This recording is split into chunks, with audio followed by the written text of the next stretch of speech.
Greetings! Last time we left off with a nice win and the team having developed a lot. Now, a lot of people were asking me what sort of systems am I running. As you can see, here's the team. And take a screenshot, pause it here if you want, but these are my tactics for every setup. Now, I have two 4-2-3-1s and two 4-3-3s here as you see me set up where I want the players to play. And instructions are really simple. I have one 4-2-3-1 with stay back while attacking on the fullbacks and one 4-2-3-1 with balanced fullbacks. The same thing with 4-3-3 second variation. The only consistent instruction I've got is stay back, cover center on the CDMs. Everyone else is pretty much on balance. Like I said to whoever I responded to in the comments, this is nothing special. It's just what I've been running right now.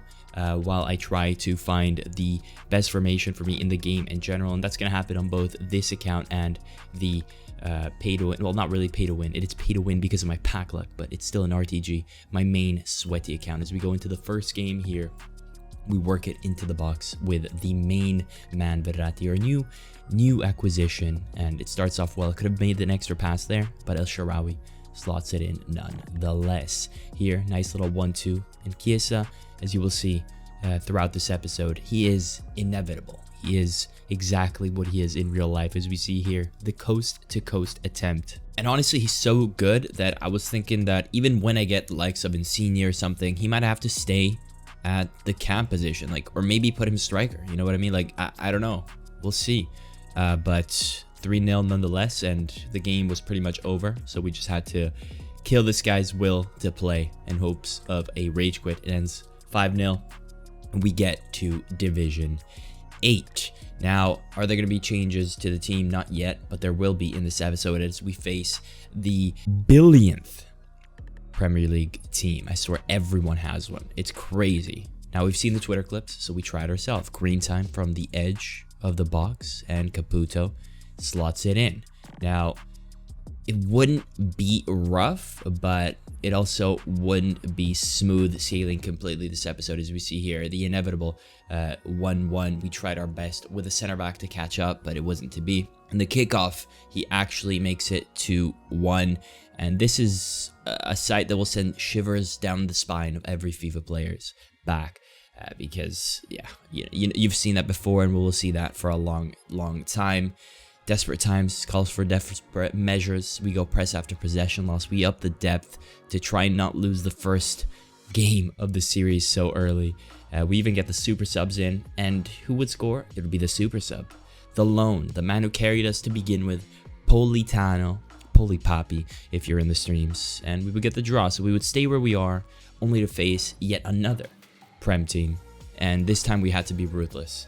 We didn't want to drop 2 games in a row. Of course, we didn't really drop it. We drew it. So we start with a nice, tidy finish from Verratti, who, although doesn't have the greatest finishing, he can't be missing from there. And then Chiesa, look at him. Just look at him. Unstoppable, inevitable. We didn't know how to finish this game, so I said, put it in the air. And that was the answer indeed, because we would end up finishing. Lucky here to get the bounce back, but it wouldn't be lucky here, as we once again lift the ball up to make it 3-0, win, rank 2, Division 8, onwards and upwards. And so our rewards were ready. And so we have, unlike last year, no just coin option. You have tradable packs with coins, untradable packs with coins, or a mix of both. We kind of went with this option because it gave us 12.5k to buy a player, and then maybe a pack to see if we could get lucky with a nice Italian player in there. Would we? And the answer is yes, we would. Unreal. Can you believe it? Can you believe it? Bonucci? I mean, he's not great. I think someone even commented a big problem with the Italian RTG is the center backs. We're going to need Cannavaro, and we're going to need Maldini as soon as possible. There's no way around it. I wish they would have juiced Chiellini's pace like they did with Pepe. I don't know why not. I mean, if they're going to juice Pepe's pace, why not Chiellini's or Bonucci's? But it is what it is. Bonucci slots in right there. And at this point, we have some coins left. And I was thinking, which position do I want to upgrade first? And I figured I can't be playing with a non-rare striker. Let's try this 10,000 coined inform Caputo. His stats are god tier. We know he's not going to be here for long, you know, but for 10k, whatever, dude. He's an inform. He's, you know, team of the week 1 inform. I won't really lose coins on him. So long as he's still cheap now. we'll try him, give him a go. We can get Spinazzola with time later as we face another mostly Prem-based team. It's a good start for the new team. Obviously not too many new changes, but it's 1-0 nonetheless. Caputo here into Chiesa, a bit of a questionable pass. Perhaps he would have gotten it if he was switched into the center back earlier. And then Verratti passes into Caputo. The finishing only took 42 minutes to show itself. Of course, he did miss some chances in that game, which I won't show. That made me a bit worried, but at least that finish was there. And this was the point where I decided, you know what? You also got to look good when you play, and I've had enough. I've had enough. And surprisingly, the kit went up in price, the Italian kit, because when I bought it on my main account, it was around 400 coins, and now we spent 1,500 coins on this kit. But if you ask me, that's money well spent. And our first game is against a Bundesliga side with that beautiful kit, and we had to win, right? We had to do it. Haaland, though, is the bane of my existence. I will not deny that. This guy is he's a classic player that will never play as good for me as he does for others, but against me, he's amazing. As you can see, we're still getting to grips with the jogging. Bangs it in. We're 1-0 down already. It's not a good start for the boys in blue. For the first time in blue, Caputo misses. Then again, Caputo. I know he's moving his keeper, but at that time, got a bit unlucky perhaps. Caputo, again, into Zaniolo, a little bit overhit, stuck on his right foot, and not ideal. Verratti, nice little ball to Zaniolo, again, on his right foot, not ideal.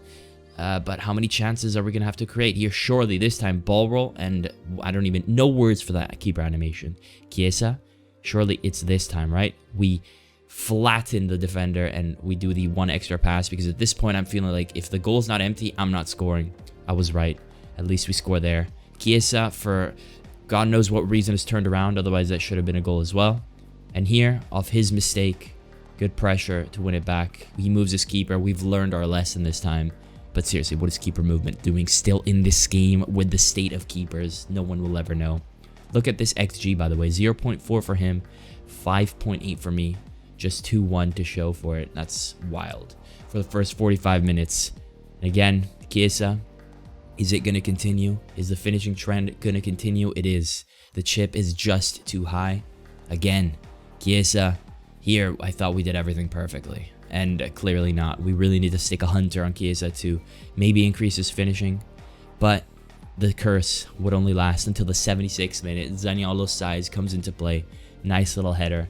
And I won't lie, this goal felt good. He moved his keeper, but for some reason we got given the goal, and we finished with 10.8 XG, but only 4 goals to show for it. On our way to Division 7, we face yet another Prem team with a couple Bundesliga players, and we would have to be ruthless once again, because we don't want to drop more games. He would gift us the own goal. Very good start. We'll take it. You know, Hummel's vibes from the Euro here. 1-2. Chiesa drops him. Inevitable. Chiesa is inevitable. 2-0. Could we make it 3-0? This would be the moment that would seal yet another game and propel us forward. And don't ask me why I chipped it here. Do not ask me. And off of that play, of course, what should have been a 3-0 if I wasn't an idiot, turns into a 4-1 here, as Bonucci is just ever so late, and it's 2-1. So we have to adapt, but adapt we fail to do as he gets us with a fake shot. The shot was very central. I just hope that a better keeper saves that. Otherwise, I'm very worried, because that was not a good shot. And all of a sudden, we should have been 2-0 up, or 3-0 up, and we end up being 3-2 down to this, with 32 minutes left on the clock. And he starts wasting time because he has no passing options and he won't pass unless I press. He gets away with murder there. Horrible, horrible decision. But we end up winning it back. Nothing comes of it. But a chance emerges here as Emerson passes it into Zaniolo. Of course, fortunately, the keeper moves like Spider-Man, so we have to go all out. Constant press. High depth. Put in the super subs. Politano with 1 game left in the loan. Caprari in as well. And would it be Politano himself who gives us the goal? No. Superman in net, Martinez says no. We come in the 89th minute. We are so desperate. The pressure wins us the ball back. Caprari with the extra pass to Politano himself, and the super sub brings it home. Gargantuan impact from the super sub. The XG fools us once again as we have more XG than our opponents, but it would be a way of life, and it's going to be a way of life for us this year. I can feel it. And so with the draw, we can't leave it there. We can't.